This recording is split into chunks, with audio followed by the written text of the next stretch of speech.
This video is going to be a commentary on one aspect of the Detroit Lions draft from last weekend that really impresses me. Number one, that number two is probably not being talked about enough, or at least wasn't mentioned by me to enough depth or coverage in my initial Lions draft review. Nor do I talk about it enough in our Lions Discord.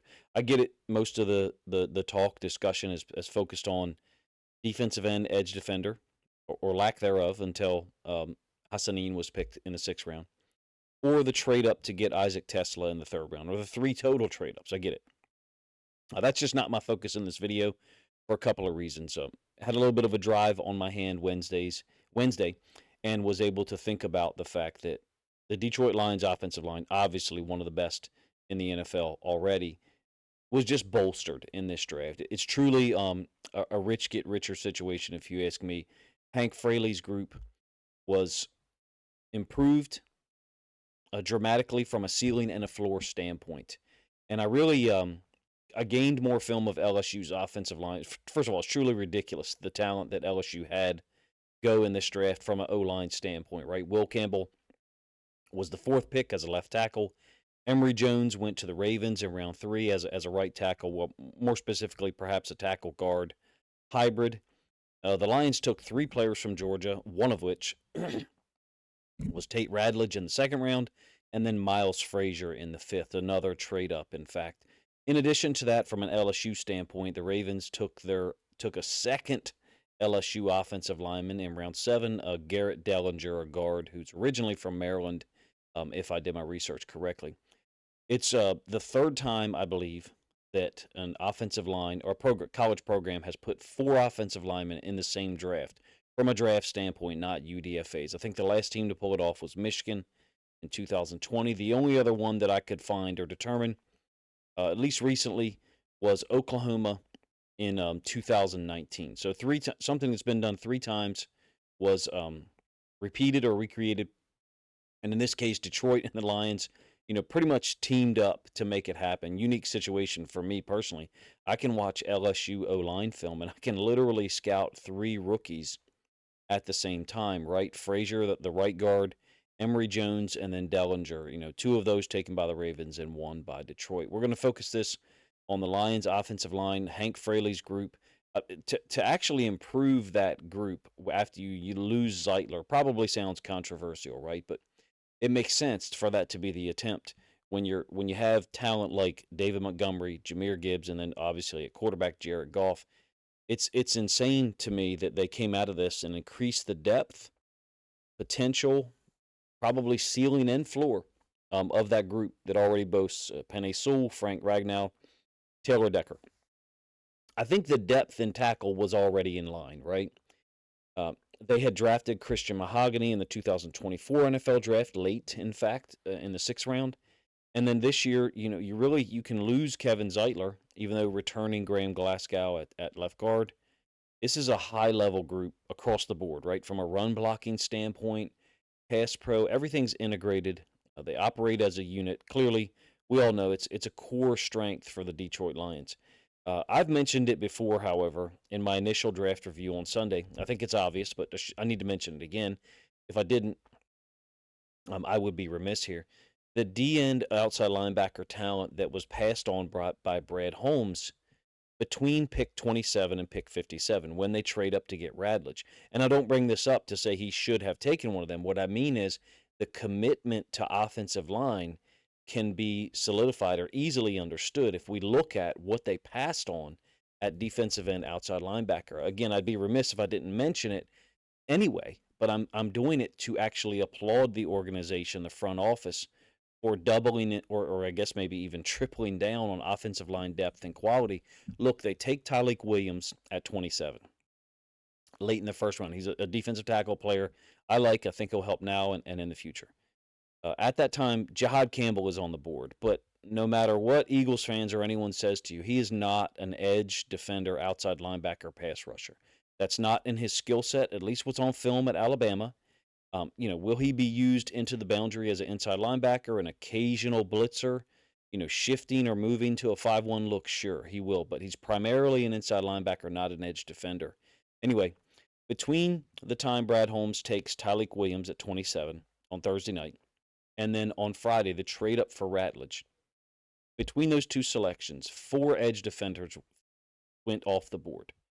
Donovan Ezaraku from Boston College, JT Tuamola from Ohio State, Nick Scourton at 51, and the one that confused me was Oluwafemi Oladejo, the next pick, very next pick after Scourton. Look, Oladejo is a talented guy, but he's a recent convert to outside linebacker from inside linebacker. Basically, he played inside linebacker prior to 2024. They moved him over. I get it. So some of the versatility is pre-installed, but man, the film just did not line up with him being taken there. That's a guy that, for me, if the Lions had taken him at 57, I would have been disappointed in the pick. So for those 4 guys to come off the board, 4 talented players, don't get me wrong. And then Brad Holmes trains up to 57. I'm like, okay, this is Mike Green or Jordan Birch, maybe Landon Jackson, someone that's going to fit the need in round 2, another D-end edge essentially to provide depth. The other thought I had was perhaps Brad Holmes is going to take someone who really should go in the 3rd round as an edge defender. But Detroit saw the board moving. Again, those 4 edge defenders selected. And so they're going to move and get their guy. I thought, and at that point, when I had that inkling in my head, I thought, all right, this is Josiah Stewart from Michigan, someone we know they liked and they brought in an interview. Instead, they moved and took Tate Ratledge. I mean, there was a moment there where I was like, wow, they are so committed to offensive line and making sure that Zeitler was replaced. Remember, 3 years ago, the offensive line situation. And then 2 years ago, injuries would cause a dramatic fall off on the interior. I can remember certain games, I'm talking about the 2023 season, when a starter is down and you could tell that the difference in what they were able to get accomplished was striking. 2024, pick up Zeitler. I think he plays every game in the regular season but one, and then I believe he missed the Washington Commanders game. Don't get me wrong, Mahogany played well in his stead, in his replacement, I should say. But for Brad Holmes and the front office to go get 2 guards, 2 interior guys, Ratledge and Frazier, shows their commitment to the position and the offensive line group overall.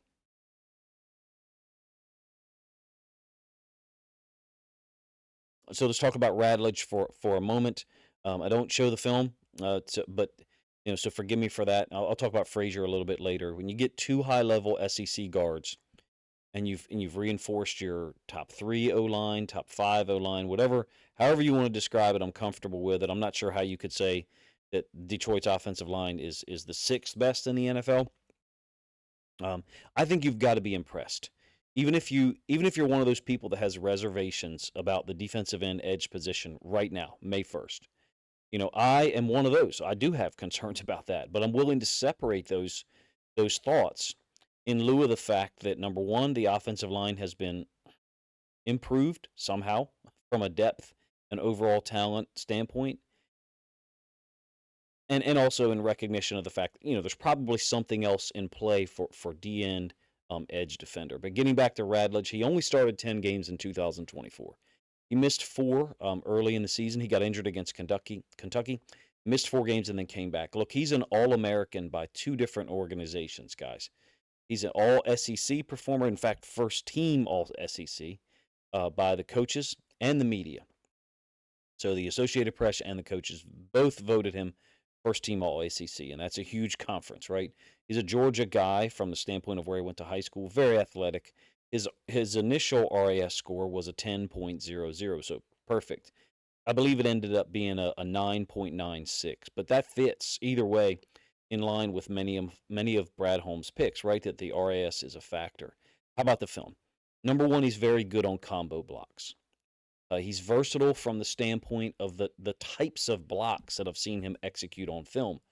Zone, gap schemes, combo blocks, scoop blocks from the backside, trying to reach someone on the front side, all of the different, and that's only a handful, all of the different types of blocks that an offensive lineman has to execute, he can do, and that fits completely with what Ben Johnson did run in the past 3 years, meaning a hybrid zone combo gap scheme. You may run an outside zone scheme to the right on one play, and then you may run power to the left and be expected to pull, scrape tight, and pick up a linebacker to the left side on the very next snap. Now, did his film, to me, scream, hey, this is a 4.97 right guard, a elite athlete as a right guard? No, it did not. I will be honest with you. The Ole Miss game didn't look like his best work, number one, even though his combos were still very good in that game. From an athletic standpoint, he didn't look overwhelming. Having said that, you have to understand, if you watch the Georgia film, which I'll link up the Ratledge folder here for you and the LSU folders that I have, Georgia's tackles were terrible for the level of athlete that they recruit. Consistent 4 and 5 star recruits. They didn't get that type of performance from their tackles at all.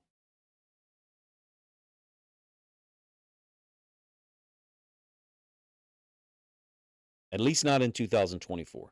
I don't know the names. I'm just telling you from watching the film, their tackles compared to their guard play was subpar. Multiple zone combo plays. Ratledge is trying to combo up, and the tackle's just not there at all. Literally not there. He's stepping out to a DN that is a read man, or he's working immediately up to the linebacker level instead of helping Ratledge combo. Ratledge, if he starts at right guard, he's in between Ragnow and Sewell, is going to have a fantastic rookie year, if you ask me. The guys he played next to at right tackle that I saw, there was 2 situations in the Ole Miss game and 3 other situations overall this year where I'm watching it and the tackle is supposed to combo or help with the D tackle and then someone move up, and the tackle literally doesn't touch the defensive tackle at all, and Ratledge ends up looking like a fool because he's comboing when he's expecting help, which is a totally different technique than a one-on-one block. But getting back to positives about Ratledge and Georgia, he's excellent at picking up stunts or blitzers, just very aware. You'll hear me say that multiple times about him in this video and probably overall. If a defensive tackle tries to cross his face to the inside, Ratledge's his steps are so disciplined and short, he can make that adjustment immediately.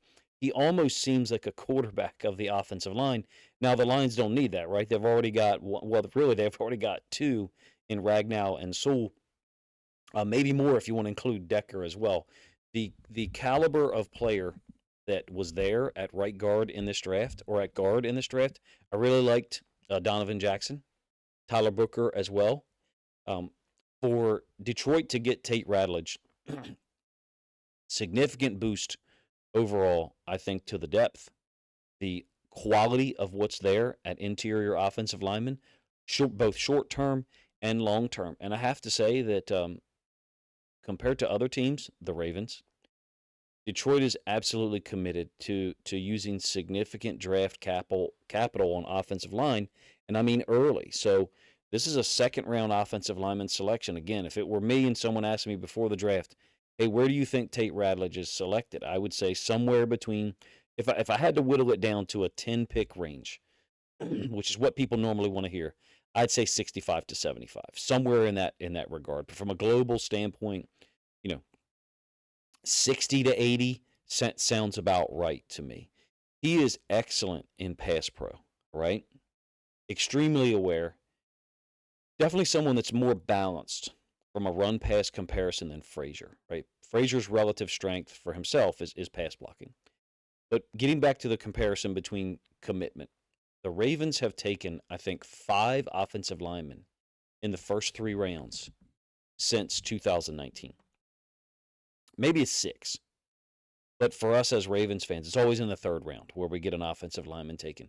We did take Roger Rosengarten last year, 2024, because we had an extreme need at right tackle with Morgan Moses leaving and the Ravens organization recognizing that Daniel Fraley'S was not a long-term answer at right tackle. And then 2 years before that, we took Tyler Linderbaum, universally recognized as one of the top 15 to 18 prospects in that draft. We took him in the 1st round. Otherwise, when the Ravens take an offensive lineman, it's in the 3rd round. And so getting back to a point that I was making a couple of moments ago, the Lions are so committed to O-line. Not only did they eschew taking a D-end, which is an obvious position of need still, they traded up to take Tate Ratledge at 57, probably thinking we probably have a little bit of projection here, meaning the Lions front office thought, hey, the Ravens have to be trying to improve their guard spot, right? Which is in line with what I would say. No, the Ravens took Mike Green, who may or may not have been their or they may have or may not have taken a guard if Mike Green wasn't available there. But in any case, look, I think Ratledge has good technique. To sum it up here, he definitely knows when and where to shorten his steps approaching a second level defender, meaning an inside linebacker or a strong safety. He looks like the type of player that I can see Gibbs cutting his blocks off of to get downhill. Usually that's Sewell. I think that if Ratledge ends up being the starting right guard, him between Ragnow and Sewell is just spectacular. Looks like a very good setup for Hank Fraley's group. They already returned good options at right guard, Mahogany and Glasgow. This just means immense competition in camp at right guard, maybe at right guard and left guard. I'm a fan of both. Now, like I said, did I think he was going in round 2? I would have said a 30% chance, maybe 40% chance that he goes in round 2, and what I would call an in-between player. Again, the range I would have selected 65 to 75 if you had asked me prior to the draft. You really only had to watch like 3 of Georgia's games to see the difference when in their offensive execution when Ratledge was on the field versus when he was not. Again, he missed 4 games early in the year, and you can kind of see stats line up for production or lack thereof offensively when he was not out on the field consistently. Let's move on to Frazier. He started for 3 years at LSU, primarily as a right guard. He did play, I think, 2 or 3 games at left guard in his career. In fact, he also started 2 games at tackle, which is what makes this an interesting selection. He's 6'6", 317, by the way. I think Ratledge is 6'5", 325. Frazier's played the bowl game this year at right tackle when Emory Jones, the typical starting right tackle, opted out. He didn't play in the bowl game. I think it was against Baylor. Frazier played in a team-high 902 offensive snaps in 2024. Also, according to LSU's website, he did not allow a sack in 2024. Additional to that, now look, you never know who compiles those stats, but LSU can't lie. They can't make a sack disappear. Number one, because the film is there. Number two, they know the assignments, and so I would trust a college's website's evaluation of who the sack should be attributed to, more so than PFF or any rating services or anyone like me who doesn't know the call and doesn't know what a player should be doing to adjust. But not only does LSU's website say he didn't allow a sack in 2024, he didn't allow a sack apparently in his final 20 games at LSU. I mean, wow. Film lines up. Pass pro is definitely his strength. He's a smooth operator in pass pro, always looking for work. Very balanced posture and setup, meaning post-snap he's very balanced. He can be on the move, and he's balanced, able to adjust to his right or to his left. Now, he doesn't overextend, so he doesn't end up tipping over or anything like that. Guys don't push-pull him very often. He does also have a nasty streak in terms of finishing people who are engaged. He decked Shamar Stewart in the Texas A&M game. Emory Jones was engaged with Stewart on a 3-man rush. Frazier ends up looking for work, peeling back, and just absolutely decking Stewart. Not a peel back block that people unfortunately think should be a penalty all the time nowadays. Just a regular offensive lineman awareness setup. I really like his game. I can see the allure. He's not someone that I had scouted from a serious standpoint individually. I mean, I watched LSU's games. I think I had maybe 10 plays of his saved up, but I didn't project him anywhere for the Ravens or the Lions because I just thought there'd be better players available in the 3rd round and maybe even the 4th. To get him where they did in the 5th round on the trade-up option shows you what Brad Holmes is serious about, what they were thinking in this draft. He keeps his head on a swivel, and when there's no work, like I said, he finds work. Very good player. Interesting about the measurables, 6'6", 317. He was listed as 6'5" by LSU and then measured 6'6" at the combine. So explain that one to me. A reference to the arm length stuff that we all heard a ton about. Anyway, he moves like a guard who's 6'3", if you ask me. Very good player in round 5. Quick out of his stance, meaning he times up the snap extremely well. I do not have the same concerns as others about, quote, limited athleticism in pass pro for Frazier. I think in pass pro he can get the job done. especially, like I said, if he's playing next to Penny. So if he ends up being either the starting right guard or if he ends up being a guy who plays right guard if a Ratledge or a Mahogany or someone can't go in a particular week. Pass pro is definitely his relative strength compared to moving people and creating large running lanes. That's not exactly what you draft a Frazier to do.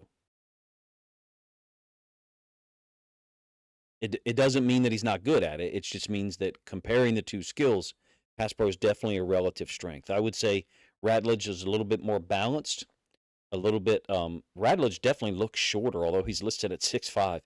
Ratledge definitely looks like a guy who's more able to win one-on-one blocks. I wouldn't say that Frazier wins a ton of one-on-one blocks. He's generally used in a combo/zone scheme. But again, another offensive lineman, if you ask me, that could fit or vacillate between a zone scheme on one play and then a gap scheme or down block type situation on the very next snap. At minimum, these two choices, which I focused on in this video, they bring incredible depth to the guard spot for Detroit, right? And they both have some versatility. Ratledge played left guard. I think I read something that Ratledge actually did train at playing some center. I do not anticipate him being a center, but that is something I remember reading from a couple of months ago, but I could not find it at all. I looked for about 10 minutes, and I finally gave up on that endeavor. These two guys, don't bring tackle depth. And if you were to say, what's the weakness relatively of Detroit's offensive line depth right now, you've got guys like Dan Skipper and Giovanni Manu as tackles. In a pinch, it wouldn't surprise me if Frazier could go out there and give you decent pass pro as a tackle because that's what he's good at already. In any case, this is my video talking about the rich getting richer, Hank Fraley being basically given more options, more talent to work with and develop. And you can't blame Detroit's front office for recognizing, hey, this guy can take good to very good players, and he can boost their game up by 10%, 12%, whatever, in a year or two, and give us a dominant offensive line further out into the future than we currently have that projection. If you extrapolate this out, it wouldn't surprise me at all if a year from now they take a tackle in the second round or the third round, meaning wondering about Taylor Decker's long-term sustainability, number one, and then number two, trying to replace a guy like Dan Skipper, who serves as the sixth offensive tackle on the field or sixth offensive lineman on the field at sometimes, number one, and number two has had to get out there and actually play before when Taylor Decker was injured. In any case, you guys let me know what you think of the video, my thoughts about these two players, Tate Ratledge and Miles Frazier, SEC guards, high-level guys. Of course, Ratledge has the better resume, being an All-American and first-team All-SEC performer in 2024, but I'm impressed by the commitment that Brad Holmes showed, even though I have my own reservations and concerns as it stands right now on May 1st about the D-end edge defender position. Feel free to let me know if you share the same concerns or if you recognize, like I do as well, that there has to be some other plan in place at that position that really, once that happens, a Zadarius Smith signing or a Zadarius Smith and some other player, once that occurs, that to me boosts this draft from a B+ to an absolute A. And I recognize that other people don't have the same thought process about this draft. For me, based on what Detroit was able to do at the defensive line, offensive line position, and they did get a developmental defensive end edge defender if they go out and get a day one caliber starter in free agency and or some type of acquisition. I think that makes this draft an absolute A for me, even though my grade right now and immediately was a solid B+. Appreciate you guys' time. If you think other Lions fans would enjoy this commentary style video about the drafts of the O-line/guard position from the Detroit Lions draft, then please consider grabbing a link to this video, sharing it out on social media to help this content get more reach.